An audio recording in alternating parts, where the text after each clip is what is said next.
पहले तो ये समझिए कि हमारा देश जो है उसकी संरचना क्या है। देश हमारा धर्म आधारित है, और धर्म यहाँ पे आप माने, यामीन जी माने या ना माने, हेमंत जी माने या ना माने, धर्म एक बहुत ही प्रीडोमिनेंट फैक्टर है हम लोग के पूरे समाज के अंदर, चाहे वो पॉलिटिक्स हो और चाहे शिक्षा हो, चाहे आम घर का मतलब सामान्य व्यवहार हो।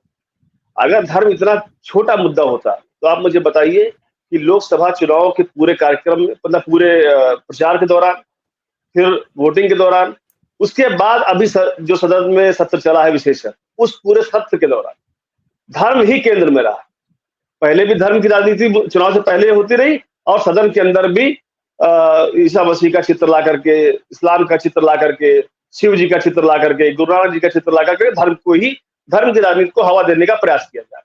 तो हम इस बात से कतई इनकार नहीं कर सकते हैं कि धर्म यहाँ पे कितना बड़ा फैक्टर है, कितना डोमिनेंट फैक्टर है। अब जो बात यामीन जी ने कही वो बात बिल्कुल सत्य है कि आकलन होता है और घटनाएं बच जाती है, लेकिन मैं कहना चाहूंगा बहुत जिम्मेदारी और सत्यता के साथ में कि आकलन चाहे जितना होता हो, आप भी जानते हैं जो वास्तविकता है कि जैसे रामलीला का कार्यक्रम होता है तो उसमें परमिशन ली जाती है, लेकिन परमिशन अगर 5,000 लोगों की हुई तो उसके बाद भी 25,000 लोग इकट्ठा हो जाते हैं। पुलिस बल भी तैनात होता है, चाहे सरकारें कहीं कांग्रेस की हो चाहे भाजपा की हो, चाहे उससे मतलब नहीं, ये पूरे देश में स्थितियां होती है। लेकिन 5,000 के भीड़ के परमिशन पे 25,000 इकट्ठा हो गए और कार्यक्रम सकुशल निपट गया, तब तो हैप्पी एंडिंग हो गई, कोई जवाबदेही नहीं, कोई प्रश्न नहीं, कोई सवाल जवाब नहीं। लेकिन अगर 5,000 की भीड़ में 4,000 लोग भी पहुंचे और घटना घट जाएगी तो सवाल खड़े हो जाएंगे। ये जो घटना घट रही है ये दुखद है और दुर्भाग्यपूर्ण। ये घटना घट गई इसलिए इतना इसके ऊपर सवाल खड़ा हो गया। सवाल खड़ा होना इसलिए जरूरी है कि ये घटना दोबारा ना घटने पाए। अच्छा सब कुछ हो जाए तो अच्छी बात है, लेकिन अगर अच्छा नहीं हो पाए कहीं पर तो वो अच्छा भी कभी ना हो।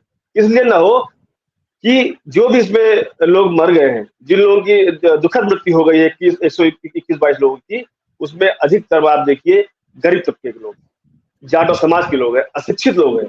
अशिक्षित लोग मैं इसलिए कह रहा हूँ बहुत मतलब उस रिस्पॉन्सिबिलिटी के साथ में कि इनके अनुयायी जो है बाबा के, ये जो साकार हरि है, इनके अनुयायियों की आप संख्या देखिए तो यूट्यूब पर भी इनके बहुत ज्यादा फॉलोअर्स नहीं है, फेसबुक पर भी इनके बहुत ज्यादा लाइक्स नहीं है।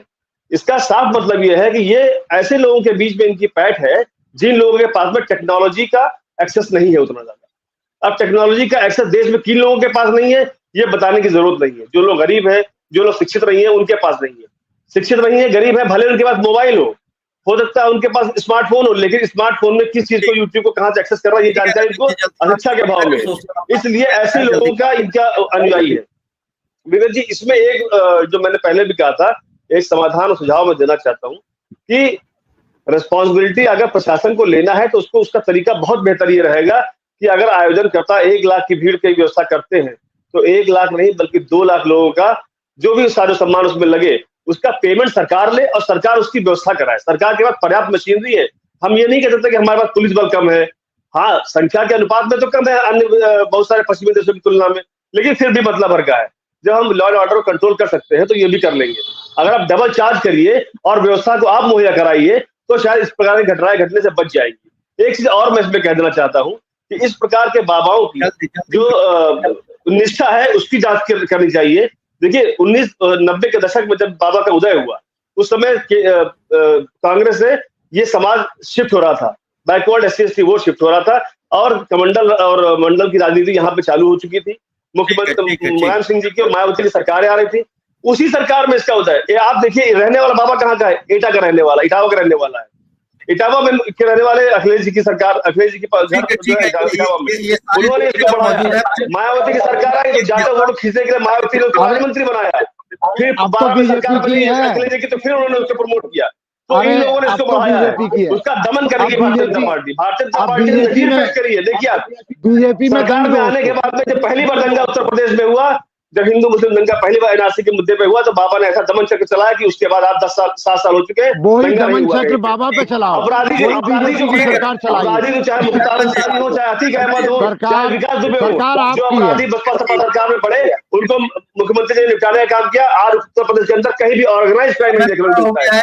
घटनाएं होती है लेकिन संगठित अपराध नहीं हो रहा है। इसी प्रकार बाबाओं के ऊपर जो कार्रवाई है, ये जो कार्रवाई आप होगी नजीर बनेगी। आप देखिए पूरे देश के अंदर नजीर बनेगी, इसके ऊपर कठोर से कठोर कार्रवाई होगी और ये नजीर बनेगी। वही जनता देखना चाहती है।